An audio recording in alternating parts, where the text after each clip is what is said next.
Good morning, gang. It's Chris Angel coming at you. Happy Friday. So, as you can tell by the text in this post, I'm putting it all out there right now for you. I shared this the other day in my Master Networks chapter. I've just been in a season where I've been unhappy, right? Which is weird because if you know me, like I'm a pretty happy soul. I'm a pretty positive energy guy.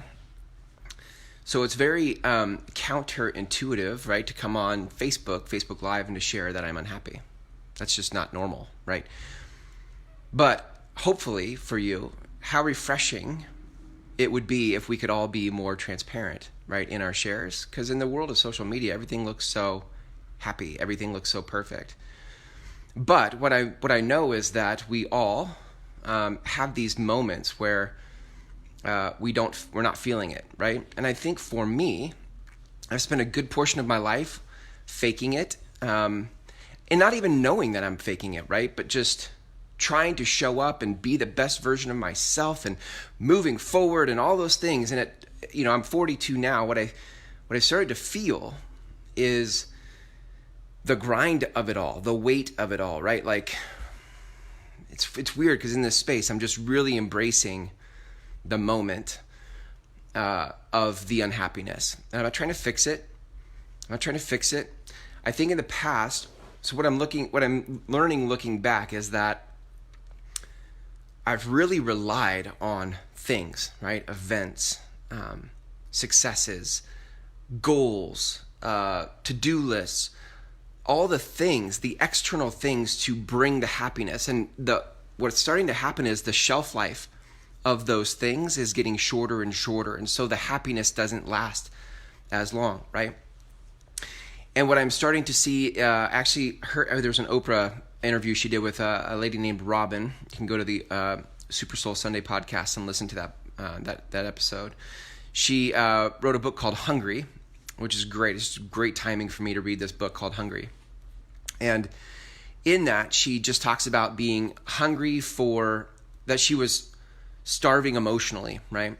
And that a lot of she didn't know who she was apart from her successes, apart from the things in life that made her happy, right?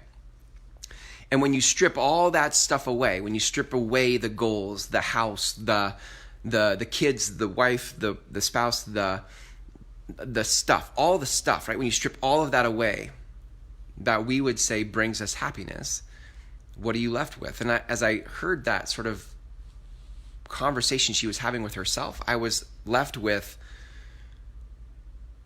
I don't know. I don't know. When you strip all that away from me, I don't know where the happiness comes from, right?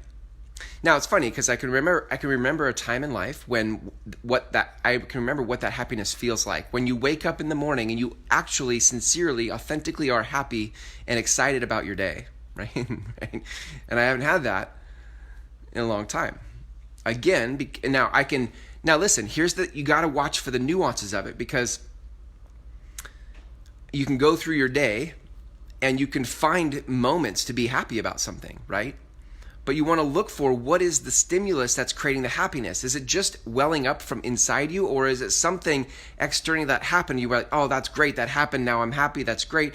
But see, once that's gone, then what happiness do you have to fall back on? So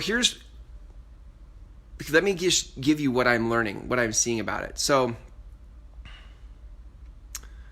there was I would call it my hyper spiritual days, right? Like in my Christian days in college, there was a verse in the Bible that talks about abiding in Christ, right? You abide in Christ.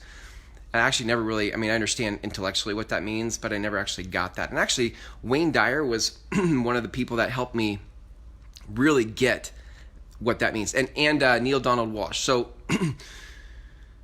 let me give you the metaphor so that you can then understand how what I'm seeing makes sense for me now. So there is, in a lot of times in spiritual circles and religion, in Christianity specifically, I think there is sort of what has evolved into a separation theology, where God is over there and I am separate from God. I'm separate from God because of my sins, and there is this chasm, this distance between us, and the only way to bridge that is to have my faith and whatever. But the problem is that inside of that, I'm always a sinner and I'm never good enough, and I'm always separated from God, right? And so the problem with separation theology is that it's very hard to abide in. It's very hard to remain in your source, in what gives you that happiness, right? Because if you're always a sinner, if you're always not good enough, if you always fall short, then it's never enough. And so we live this life kind of trying to grind out being good enough, and it just doesn't work. So the metaphor that Wayne Dyer used was the ocean, right? If God is the ocean, and you took a bucket and scooped the ocean, what would be in the bucket? It would be the ocean, right? It's not the entire ocean, but it is the ocean nonetheless. And that is, as he explained it, that is our relationship. Like we are all of that. We are all of the ocean. We're not separate from the ocean. We are all of the ocean, right? And what I love about that is it gave me a place to orient myself to spirituality and my relationship with my source and how the whole thing works. So that being said, that's the background. That being said, what I started to see is that I haven't meditated for a while. Today I meditated, and all of a sudden I've just found all of this connection as I was starting to meditate. And I'm not a great meditator. Like my mind goes everywhere. But for what I'm learning about meditation is that it's not about the breathing for me, which is what's commonly taught in meditation. For me, it's about the connection. And so the minute I just put myself in the place of connecting, even doing it imperfectly, I start to feel the peace, right, that comes, and I start to get very present in the moment. So just yesterday, the day before that, this last couple months, I've been unhappy, but I haven't been meditating for a while. I've been disconnected from who I am. I've been disconnected from the ocean that I am. I can't explain this to you guys. I can't explain why it works this way, how that works. I just think it's part of when you are the ocean and you get back connected with the bigger ocean, you're putting yourself in a state that is conducive to who you are spiritually, who you are as a soul. And so what I learned this morning, what I saw this morning for myself was that when I am connected, when I'm abiding in who I am with my source, right? That is where I start to, it's not even like I need to be smiley happy. I just feel super content. And I don't think I've given myself I don't think I've understood meditation that way for the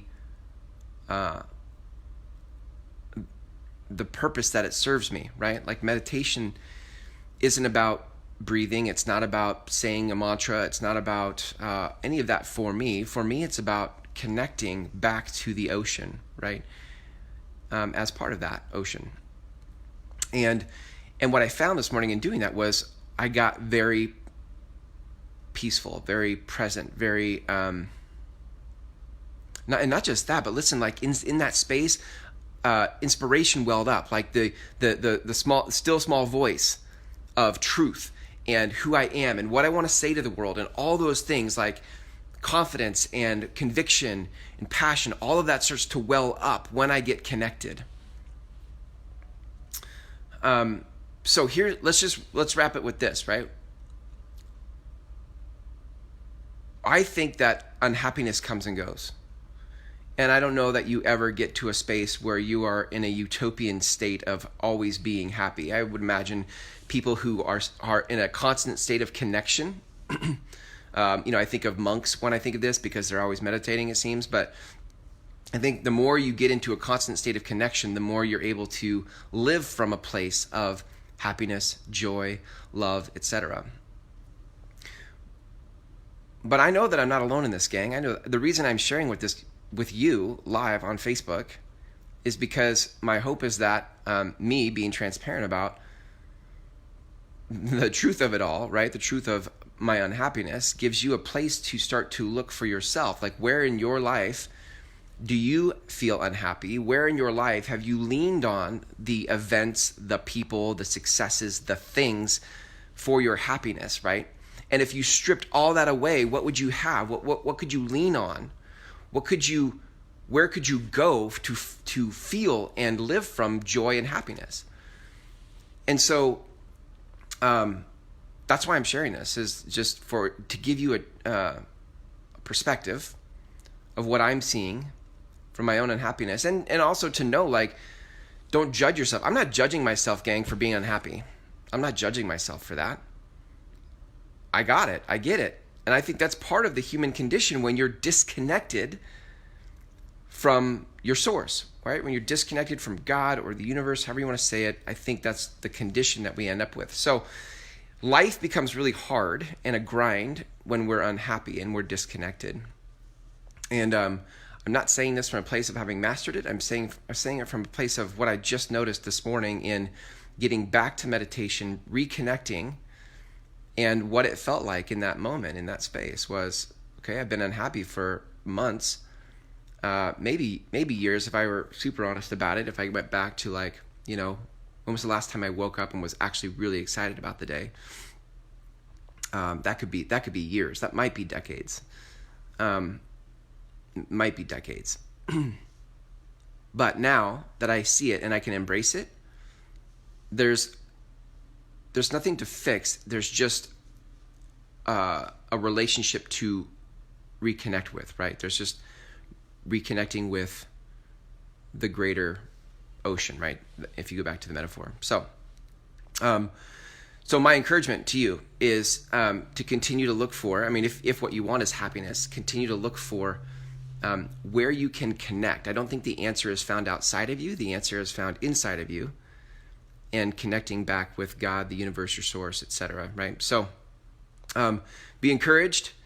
We all have seasons of unhappiness, and the more that you can reconnect with who you are and your source, the more I think you'll find peace and happiness in the moment. You'll be present, right? So I'd be interested in your thoughts. If you have comments or your own observations, be super interested to hear them in the comments.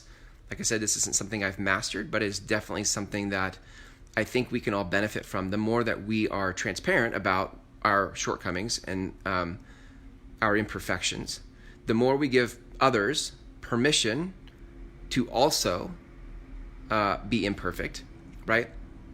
And also to not have to always be perfect. Like I said this earlier in this live, like, you don't have to be. I'm not trying to fix it, gang. I'm being with it. I'm being present to the unhappiness and just notice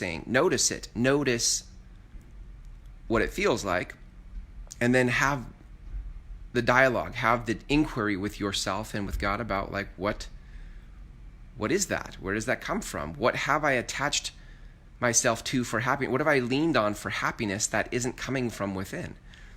And then I think as you start to have the dialogue, so as you embrace that dialogue rather than resist it, it's very easy to resist it because you're like, I'm unhappy, this doesn't feel good, I need to go fix that, let me go find something else for happiness. And then we stay on this treadmill of trying to find happiness outside of ourselves. But if you can be with it and not be afraid of the feeling of being unhappy and just acknowledge it and then ask the question, then I think you can start to be open for answers that come in the moment or throughout your day or the week. You might start to see a book comes up, a podcast comes up. You start to listen for where you've been leaning on other things for happiness and where you actually want to find your own happiness, right? So be encouraged. You know what's cool? Like, it's cool when, I think it's cool, I'm telling you that it's cool when people start to share their imperfections.